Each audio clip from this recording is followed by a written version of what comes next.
ನಿಮಗಿದೆ ಗೊತ್ತಿರಬಹುದು. Normal sugar level ಖಾಲಿ ಹೊಟ್ಟೆಯಲ್ಲಿ 70ರಿಂದ 100 ಇರಬೇಕು ಮತ್ತು ಊಟ ಆದ ನಂತರ 2 ತಾಸಿಗೆ 140ಕ್ಕಿಂತ ಕಡಿಮೆ ಇರಬೇಕು. ಮಿಲಿಗ್ರಾಮ್ ಪರ್ ಡೆಸಿಲೀಟರ್ ಅಂತ ಹೇಳ್ತಾರೆ.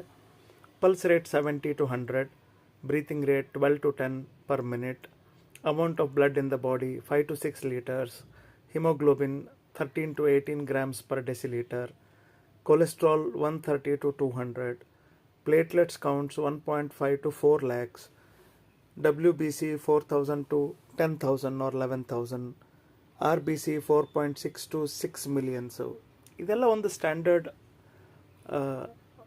ಒಂದು ಒಳ್ಳೆಯ ಆರೋಗ್ಯವಂತ ಅಂತ ಹೇಳಲಿಕ್ಕೆ ಇದೆಲ್ಲ ಒಂದು ಸ್ಟ್ಯಾಂಡರ್ಡ್ಸನ್ನು ಹೇಳ್ತಾರೆ.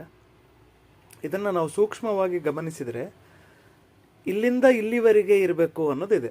Like 70 to 100 in fasting, pulse rate 70 to 100, breathing 12 to 20 within a minute.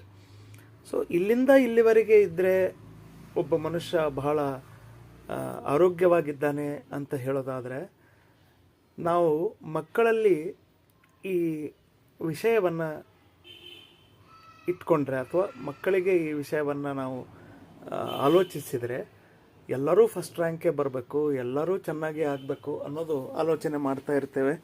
ಎಲ್ಲ ರಿಫ್ಲೆಕ್ಷನ್ಸ್ಗಳು ಮಾರ್ಕ್ಸ್ ಕಾರ್ಡ್ನಲ್ಲಿ ಸಬ್ಜೆಕ್ಟ್ ಮುಖಾಂತರನೇ ರಿಫ್ಲೆಕ್ಟ್ ಆಗಬೇಕು ಅನ್ನೋದು ಯೋಚನೆ ಮಾಡ್ತಾ ಇರ್ತೇವೆ.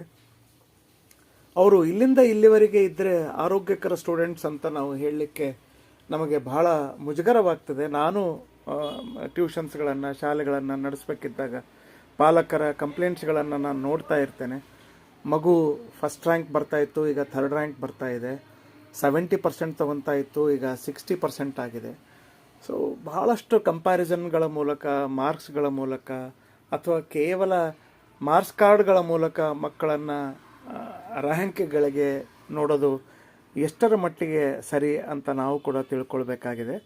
ನಮ್ಮ ಮಗು ಆರೋಗ್ಯಕರವಾಗಿರಬೇಕು, ದೇಹದಿಂದಲೂ ಮತ್ತು ಕಲಿಕೆಯಿಂದಲೂ. ಅದಕ್ಕೆ ಯಾವುದೂ ಕೂಡ ಕಾಂಪಿಟೇಷನನ್ನು ಇಟ್ಕೊಳ್ಳದೆ ಇಷ್ಟು ಮಗು ನಮ್ಮಲ್ಲಿ ಅಂದರೆ ಓದ್ತಾ ಬೇರೆ ಎಲ್ಲ ಸರ್ವತೋಮುಖ ವಿಷಯಗಳಲ್ಲಿ ಅವನಿದ್ದಾನೆ, ಅವನು ಆಟದಲ್ಲಿದ್ದಾನೆ, ಬೇರೆ ಬೇರೆ ಚಟುವಟಿಕೆಗಳಿದ್ದಾನೆ, ಅದರ ಜೊತೆಗೆ ತನ್ನ ವಿದ್ಯಾಭ್ಯಾಸವನ್ನು ಕೂಡ ಅವನು ಅಚ್ಚುಕಟ್ಟಾಗಿ ಮಾಡ್ಕೊಂಡು ಹೋಗ್ತಾ ಇದ್ದಾನೆ ಅಂತ ಆದರೆ ಅದು ಸಾಕು ಅಂತ ನನಗೆ ಅನ್ನಿಸ್ತದೆ. ಹಾಗಾಗಿ ಮಕ್ಕಳಿಗೆ ಕೇವಲ ಅಕಾಡೆಮಿಕ್ಸ್ ಎಕ್ಸಲೆನ್ಸ್ ಮಾತ್ರ ಇಂಪಾರ್ಟೆಂಟ್ ಅಲ್ಲ, ಅವರಿಗೆ ಎಮೋಷನಲ್ ಎಕ್ಸಲೆನ್ಸ್ ಬೇಕು.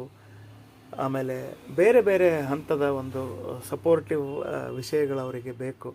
ಮಕ್ಕಳನ್ನು ನಾವು ಈ ಥರ ನೋಡಿದರೆ ಬಹಳ ನಾವು ಕೂಡ ಬಹಳ ಹೆಲ್ದಿಯಾಗಿ ಇರ್ತೇವೆ ಅಂತ ನನಗೆ ಅನ್ನಿಸ್ತದೆ.